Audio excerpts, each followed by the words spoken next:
Turkey says a fired missile from Iran was intercepted and destroyed by NATO defense systems. The incident marks the first time the alliance member has been drawn into the Middle East conflict. Turkey's defense ministry today saying the missile crossed airspace in Iraq and Syria before heading toward Turkey. Here's more. NATO intercepted the threat before it entered Turkish airspace.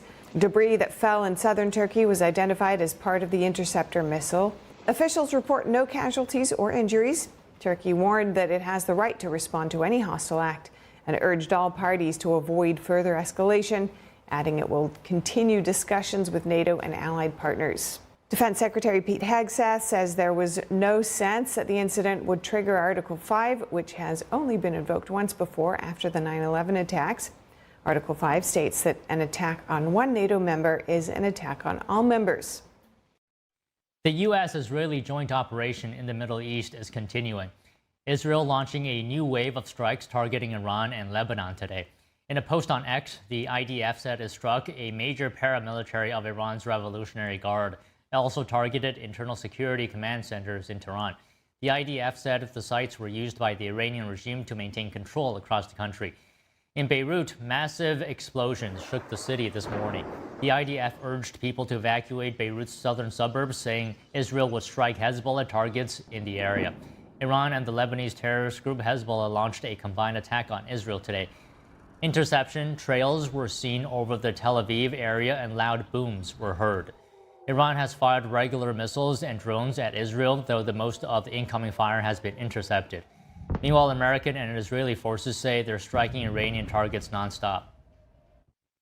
U.S. government personnel are on the move. The State Department has ordered non-emergency staff and their families at consulates in parts of Pakistan to leave the country. Here's more. The specific locations concerned are Lahore and Karachi. Pakistan shares a nearly 600-mile border with Iran. The department cited ongoing threats of drone and missile attacks from Iran, along with disruptions to commercial flights. Officials also warned of a risk of terrorist violence, including attacks and other hostile activity in Pakistan. Staff at the U.S. Embassy in Islamabad were not affected. Tensions escalated after at least 22 pro-Iranian demonstrators were shot and killed in Karachi after trying to storm the U.S. consulate. Tensions in Karachi escalated after violent clashes between protesters and security forces left at least 22 people dead and more than 120 injured. Joining us now is Adam Hardage, Special Operations Combat Veteran and former CIA Operations Officer. And we also have geopolitical strategist Darren Gobb. He's a retired lieutenant colonel who served in the U.S. Army as a Black Hawk helicopter pilot and battalion commander. First of all, good afternoon to you both. Thank you for joining us. Now, today, Secretary of War Pete Hegseth gave us a unique perspective of this war, and I have the clip here. Let's take a listen. This was never meant to be a fair fight, and it is not a fair fight. We are punching them while they're down, which is exactly how it should be. Thus far, Operation Epic Fury has delivered twice the air power of shock and awe of Iraq in 2003, minus Paul Bremer and the nation building. The campaign has 7 times the intensity of Israel's previous operations against Iran during the 12-day war. 7 times. So, Adam, twice the power as Iraq compared to Iraq, and then 7 times compared to the 12-day war, and, you know, saying this is not a fair fight. Your reactions upon hearing this? Yeah, well, I mean, what you're hearing is basically, a prize fighter kind of discussion. It's very much a departure from what you would see historically from diplomatic circles within the U.S. And I think this president and Secretary Hegseth are trying to send a very clear message to American enemies around the world that, the old school is gone and this is a very different way of doing business, and that they are deadly serious about it. So, I mean, I figure, after what we've seen in Venezuela with Maduro, and then Mexico with El Mencho, and now Iran with the Ayatollahs, I think the world is sitting up and taking notice that this administration means very serious business, and they intend to leverage American capabilities to achieve their desired end state and outcome, no matter what the cost. So, Colonel, can I go to you now? What are you thinking after hearing the intensity that the U.S. military is bringing upon Iran? Well, this is how it's supposed to be done. When you're going into combat, you're not supposed to want to engage in a fair fight. You're supposed to want to go in to win and win overwhelmingly, because that saves your lives ultimately. It ends the battle faster because you overwhelm the enemy to the point where they capitulate a whole lot faster, or if they're not even there to capitulate, of course, then it's already over. You don't go into a fight sitting there hoping that it is somehow equal all the way to the end and that you just pull ahead right at the finish line. It's not how this is supposed to work. So from what I'm seeing and what I'm getting out of people in theater, this is exactly what we want to be able to see. You have to go into a place like Iran and overwhelm them very quickly, because they have so many assets that if you let them, if you try to whittle them away slowly, it'll never work. And so I agree with the method. I think the language is correct. But Adam, we have to talk about the Americans still in the Middle East who are at risk. The U.S. is facilitating charter flights from a number of countries for citizens. So Secretary of State, state official Dylan Johnston saying that since February 28th, over 17,000 American citizens have returned to the United States from the Middle East. Over 8,500 American citizens returning to the U.S. yesterday alone, and the job is not done yet. So on this, what are the risks that Americans are facing in the Middle East right now, Adam?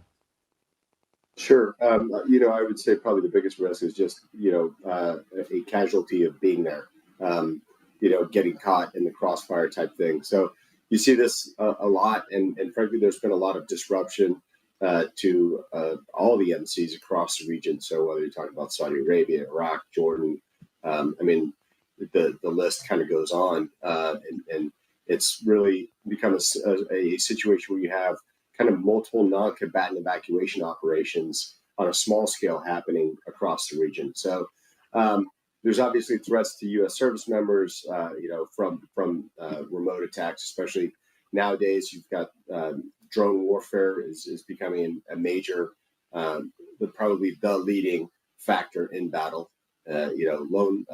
Drone warfare is very cheap. It's you kind of democratize lethality to the lowest common bidder, and I think we're seeing a lot of that play out, and I think that will just continue to rise. And I would also like to echo what the Colonel said. I completely agree with him. If you're going to go into war, then it should be decisive, and it needs to be brutal. It needs to be swift. It should not be something where we get into these endless wars where we don't have any real clear objectives or desire to actually win. So I completely echo his sentiments.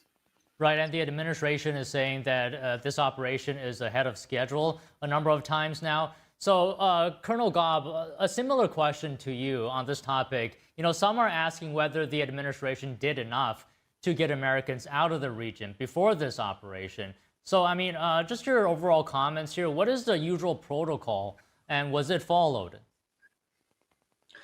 Well, I would say that the protocol largely looks like it has been followed to the best extent they can without risking operational security. Because let's just say you were to put out a warning that said, evacuate every embassy and everything by this time on this day. Well, that becomes something that gets picked up on very quickly, and can be something that actually puts operations at risks.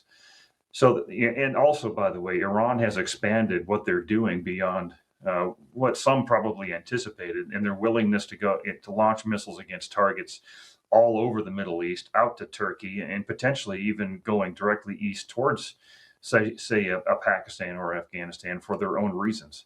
And so you're dealing with an Iran that seems to be on its death rattle, and it's just lashing out at everybody and making more enemies. I think they're doing this right. Ultimately, there's always risk. There's no perfect way to do this, but they've made the assets available. They've advertised the phone numbers and made the systems there. And I can promise you, having used it, the system works. When you put your information in with the Secretary of State's office and say, I need help here, here's my contact, that works. I think you're going to see this play out relatively well, considering what I'm seeing now.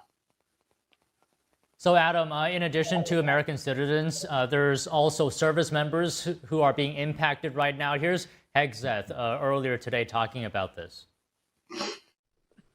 Much was made of the volume of missiles Iran was able to shoot in the first few days. And sadly, as we projected, a few got through and killed 6 of our best, who will hopefully arrive home soon.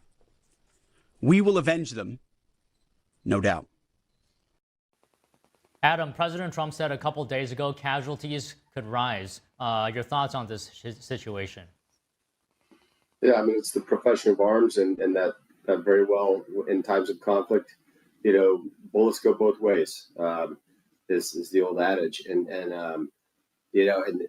I would say that for the people that are concerned about troops in harm's way, obviously we don't want Americans getting hurt, but at the same time, in order to achieve these objectives, I mean, there's a reason why the men and women put on the uniform, and when called to duty, they will go fulfill that duty. As a veteran of 4 wars, Iraq, Afghanistan, West Africa, and Jordan, Syria, it's something that you do, and you certainly say your prayers and you get your mind right with yourself, your mission, and with God, and then leave it up to the universe and go carry out your duties to the best of your ability.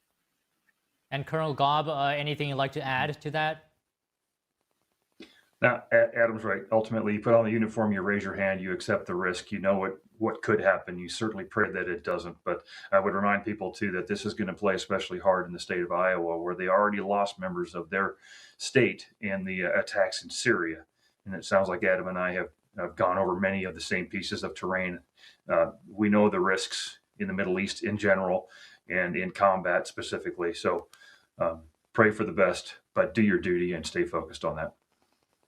So, Adam, to your previous comment, I'd like to follow up on that because some U.S. lawmakers are calling this a war of choice by Trump. How do you respond to arguments that the U.S. shouldn't start conflicts such as this because it puts U.S. service members in danger? Yeah, well, I mean, that's the nature of the business. If you're going to go into the business of arms, then you have to be prepared to potentially, pay the ultimate price for it. I'm not dismissing any concerns that people have. It's certainly being concerned and taking the best care that we can of our service members is this administration's priority and everything else. But to say that it's just a war of convenience or something that didn't need to be done is a little bit irresponsible, I would say. I think the president's been very clear about his objectives. I think he's also a brilliant tactician and strategist in the sense that he won't commit to these endless wars, and he won't put boots on the ground that don't need to be there or aren't going to be able to achieve a clear national objective. And so I support what the administration is doing. I hear a lot of people say, we're just doing Israel's bidding or whatnot, and I don't see that to be the case. In this case, I do believe obviously that we need to support our allies in the region and across the world. But at the end of the day, when Iran has been negotiated with for 47 years and it hasn't worked. And so at some point, you have to take action and you telegraph that and let the world know that it was going to happen if they didn't come to the table. And they didn't. And now here we are. So, Colonel, talk to us a bit more about the cost of lives here. What in your view is the right balance in minimizing casualties and also achieving the mission objectives? Well, that's a difficult one to answer because what you're trying to do is go in there with the expectation that you'd like to leave with no casualties whatsoever, but they're going to happen. So there's no numerical ratio you can put on something like this. You have to lay out your objectives and then you build a plan around the best possible scenario you can to maximize the chances of your people's survival. And that goes back to overwhelming force again. And that by doing that, you put your people in much less risk.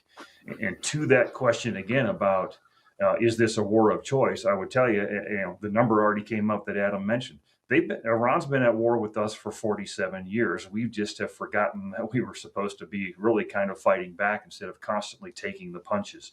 We're punching back now, and casualties are to be expected. We certainly don't want any, but I guarantee you the fact that we're talking about no boots on the ground is indicative of the fact that we're not going to go in there with Army and Marine Corps units on the ground to try to do something in Iran. That right there reduces any chances reduces greatly the chance of casualties of any kind. And I think that's where it needs to stop is, we do not need to go into the ground in this country at all. So, Adam, respond to this. Some U.S. lawmakers are depicting service members as victims here, being put in harm's way against their will. I would just say, that's just political theater, and frankly, it's also disrespectful. American servicemen and women sign up. They sign their name on the bottom line, and they understand that is an oath that is in blood potentially. That's why war is a young man or a young woman's game, and because the older we get, the more we realize maybe we want to stick around for a little while longer once we have kids and stuff. But the courage that are exhibited by Americans armed forces are just frankly inspiring and awesome to see. And I give kudos to the boys and girls that are out there today doing it. And I understand that harm may come to you, but that's the risk we take. And so you do the best you can. You reduce risk to mission, risk of force.